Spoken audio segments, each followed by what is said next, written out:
También algo que se le conoce como delito informático es, por ejemplo, que tú tengas acceso al código fuente de cualquier página y entonces de repente tú lo único que haces es cambiar como el logotipo o bien hacemos como que vinculas no a una página A sino a una página C donde tú quieras que vaya, pues también eso está penalizado y se le conoce como delito informático.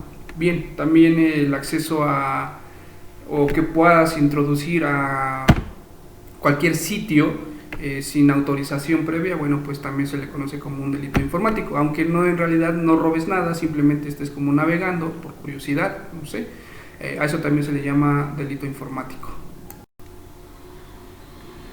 Y bueno, pues entonces esto se le conoce como acceso indebido, ¿no? Por ejemplo, digamos que en algún momento tú tienes como el chance de entrar a la cuenta de algún jefe, algún gerente, y de repente se te ocurre escribir algún correo a nombre de esta persona, aunque te dé la autorización y aunque esté bajo, ¿cómo decirlo? Bajo su, bueno, que te lo haya pedido como un favor esta persona, también se conoce como delito informático porque no es tu, en este caso, por ejemplo, no es tu correo electrónico, no es tu papel estar ahí, entonces te digo que a veces nosotros cometemos muchos estos errores porque pues para nosotros es tan sencillo, ¿no? Es como decirle, pues échame la mano, escribe este correo y mándalo, ¿no? Pero por ejemplo, si digamos tiene como algún... es que no sé cómo explicártelo, como si encontraras alguna parte de, o mejor dicho, si por ejemplo, no se me ocurre, tú pidieras que un aumento de sueldo cuando no está permitido hacerlo por esta parte, aunque te lo haya solicitado la persona, si investigan y ven cámara, lo que sea, que tú estuviste y tuviste acceso ahí, bueno, pues en ese momento tú estás cometiendo un delito informático. También hay un delito muy común que se le llama secreto de fábrica. Digamos, tú estás trabajando en una empresa A y te surge una mejor oferta en una empresa B, ¿no? Pero se dedican a lo mismo. Entonces tú tienes de cierta forma el acceso a la base de datos o a la misma cartera y lo único que haces es pues dar las gracias, irte a la otra empresa y trabajar con los mismos datos. Si la empresa detecta que tú estás dando esos o le estás dando ese uso, también te pueden meter a la cárcel, ¿no? Eso se le llama un delito también informático. Otro delito muy común que se presenta aquí en el área de informático, pues es los famosos bonnets, ¿no? Si ustedes me preguntaran o me dijeran, ¿a poco eso es un delito? Yo te podría decir como tal, pues no. ¿No? Por ejemplo, es como si nosotros tuviésemos un cuchillo, no es un delito. El delito sería si yo utilizo ese cuchillo para pues, apuñalar o asesinar a alguien, ¿no? Entonces el bonnet, los bonnets más o menos es lo mismo. Tú lo creas, no cometemos ningún delito. El delito sería cuando lo pones a funcionar, ¿no? Que cierto, sabemos que esto sirve como para que tú puedas extraer información desde... ustedes en algún momento han hecho algún reporte de alguna tarjeta, por ejemplo, de débito o crédito, algún banco que te pide la identificación de voz, en donde lo único que te está pidiendo es una grabadora, porque ni siquiera te atiende una operadora. Entonces, la función del bonnet es más o menos similar, es una grabación donde tú queda o se registran datos y que ya después tú puedes manipularlos a tu antojo, ¿no? Por eso es siempre antes de dar datos, pues cerciorarnos que verdaderamente estamos hablando con la sucursal indicada, ¿no? Entonces hay que tener mucho cuidado con eso. A eso también es un delito informático. Otro tipo de delito informático es el que se le conoce como accesos indebidos.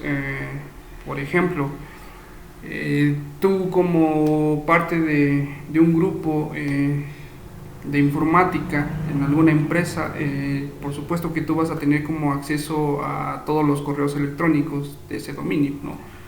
O de la misma empresa, o macroempresa o microempresa. Entonces tú, pues de hecho tú vas a dar de alta, vas a dar de baja y vas a asignar, ¿no? digamos que tú como creador de correos, tú puedes saber, ¿no? Por ejemplo, tú puedes saber si remitente A le está mandando información a A, a B o a C, pero resulta que esta información solamente tiene que llegar a C, pero tú sabes que se lo está mandando a A y se lo está mandando a B. Ahí hay un delito, tú lo acabas de detectar. Pero si a ti se te ocurre curiosidad abrir alguno de estos correos sin previa autorización, entonces el que está cometiendo el delito pues eres tú, y a eso se le llama accesos indebidos, ¿no? Eso es como un ejemplo. Otro ejemplo de algún delito indebido, digamos que casi no se da, el hombre sospecha de la novia que lo está engañando, ¿no? O de la esposa, más claro. Entonces, pues se le hace fácil al hombre, por ejemplo, poner una keylogger pues al correo electrónico, ¿no? Entonces, pues digamos que él cuando quiere separarse muestra y dice yo tengo una prueba, ¿no? Yo tengo una prueba de que mi mujer me es infiel, ¿no? Aquí está los correos electrónicos, están los chats donde yo veo que efectivamente me está engañando. Y pues qué pasa, ¿no? En ese momento tú estás haciendo un acceso indebido, porque volvemos a lo que estábamos anterior, o sea, no puedes accesar si no tienes como esa, o sea, si no puedes como identificarte que eres tú el dueño de esa cuenta, ¿no? Y entonces pues lo que hizo la mujer fue demandarlo por acceso indebido, y ¿quién crees que ganó? Entonces hay que tener mucho cuidado con esto, ¿no? También.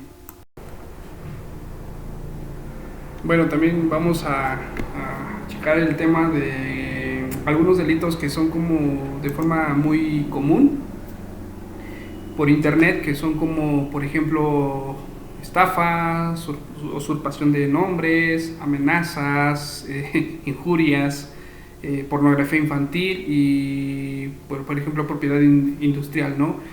Vamos a analizar un poquito esta parte. Es interesante a veces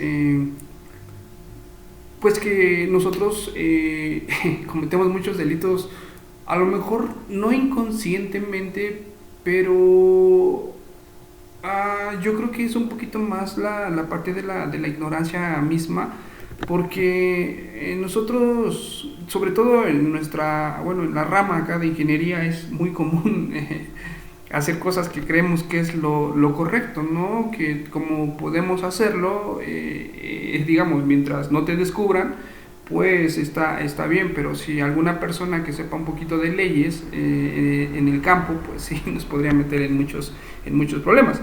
Y son cosas que a veces los mismos patrones pues nos solicitan hacer, ¿no? Y entonces pues con el afán de tu mantener tu trabajo pues lo haces, pero hay cosas que podrían llevarte a la cárcel, ¿no?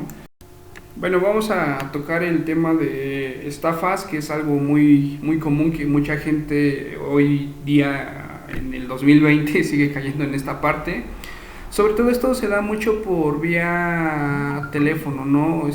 O igual, o sea, por vía correo electrónico, pero más se da por vía telefónica, en donde te hablan según de cierto banco, y que de repente pues cae que sí eres de ese banco, y entonces te empiezan a pedir tus datos confidenciales, ¿no? Obvio que un banco, llamarlo así, regular, pues no te pide, pero esta parte sigue existiendo mucho, se sigue dando aquí.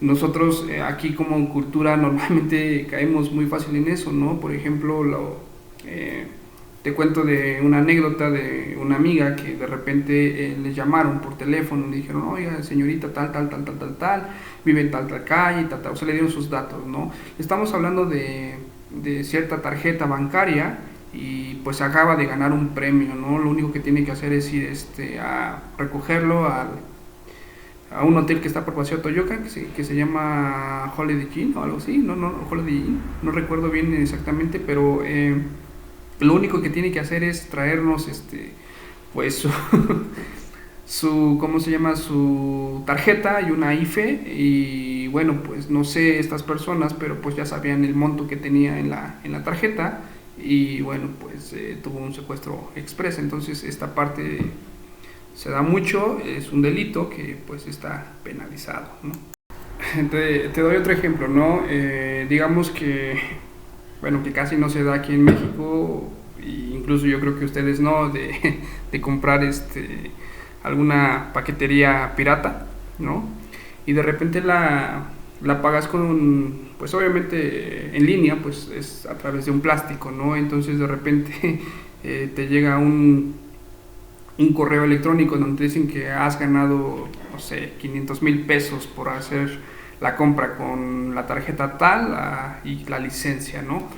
Si tú quisieras demandar esta parte de que te están queriendo hacer una estafa, pues no procede, porque justo como en México no existe esta parte de tentativa de estafa, no está como penalizado, entonces simplemente pues sería eh, un error caer en un tipo de estas cosas, ¿no?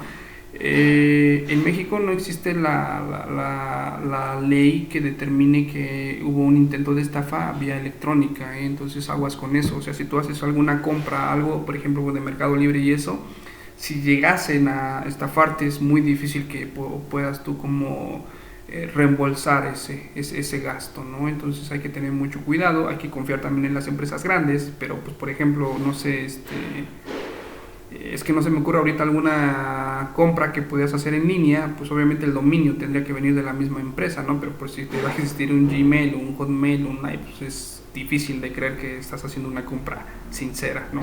Entonces aguas con eso. Otro tipo de delitos muy común es uno que se llama propiedad intelectual, que justo te doy un ejemplo, ¿no?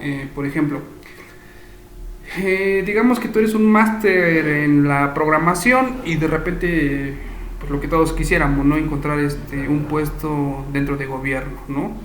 Y entonces tú empiezas a ejecutar tu programa o tu código, funciona bien, por azares del destino, pues en teoría, ¿quién lo creó, no? O sea, ¿quién lo está realizando o quién lo realizó? Y por azares del destino te llega una oferta o simplemente te vas a trabajar a otra parte o por tu cuenta y de repente usas el mismo código, pues ¿qué crees? Sí, también es un delito informático, porque cuando tú siempre que trabajas para gobierno, lo que tú hagas, lo que se haga, se desarrolle, siempre va a ser del gobierno, no es tuyo, aunque haya sido tu ingenio, ¿no? Entonces, y tu dedicación, entonces aguas con eso, también te pueden demandar por usar tu código o bien el código del gobierno. Y pues entonces la única forma de poder, digamos, utilizar tu código, tu programa, ¿no? Sería hacer un contrato, que pues, obviamente el gobierno siempre te va a decir que no, o algunas empresas privadas también te dicen que no, que todo lo que se desarrolla pues se queda en la empresa, ¿no? Entonces hay que tener mucho cuidado con eso, no hay que caer pues en la mala fortuna de meternos en estos problemas, pues penales. Continuamos con otro delito tradicional, pues es la usurpación de identidad. Por ejemplo, que a mí alguno de mis alumnos, por ejemplo, me creara un perfil en Facebook, ¿no? O en cualquier red social y usase mi fotografía y mis datos, pues en ese momento la persona que está creando el perfil pues está cometiendo un delito, ¿no? Entonces hay que tener también cuidado con esa parte y pues respetar. También hay un tema aquí en México que es como difícil de comprobar, lamentablemente, digamos que alguna persona te está amenazando vía correo electrónico o a través de alguna mensajería instantánea, ¿no? Entonces es difícil comprobar que es un delito puesto que no hay como ese contacto. Ajá. Entonces pues aquí lo que tenemos que hacer es lo que las autoridades mandan, que es hacer el registro o tener como esa evidencia de las amenazas y bueno, pues llevarlo acá al MP y ellos sabrán si se lo toma como lo que debe de seguirse, ¿no? Como un delito, pero pues lamentablemente tampoco no existe como esta parte de amenazas digitales, por así llamarlo, ¿no? Entonces es complicado a veces proceder de esta forma, ¿no? Pero ahora bien, si esas amenazas nacen de un perfil falso donde tú no autorizaste y puedes comprobar que no es tu perfil, ¿no? Entonces en ese momento sí podemos demandar al remitente o podemos saber quién es la persona por el remitente. Entonces es importante que cuando tú veas un perfil falso, sea tuyo o sea de alguna persona conocida, pues que sí le des ahí el botoncito de denunciar, ¿no? Porque lo que estás evitando es esta cadena de, no sé, de, por ejemplo, si están utilizando este perfil para hacer fraudes o para hacer cualquier otra maldad, pues entonces es importante que nosotros como ciudadanos pues hagamos nuestro trabajo. Y bueno, pues también esto es un delito tradicional. Chicos, vamos a dejar por hoy la clase. Nos vamos la siguiente, el día viernes. Continuamos con un poquito más de los delitos tradicionales. Y bueno, no olvides cumplir con tu tarea y lo vemos después, ¿no? Cualquier duda y comentario, ya saben, estoy en la disposición. Podemos trabajar en el foro de la plataforma o en Hanguk o correo electrónico, el mismo de siempre, no ha cambiado, entonces por ahí nos podemos comunicar, ¿no? Te deseo buena noche y bueno, nos vemos pronto. Bye.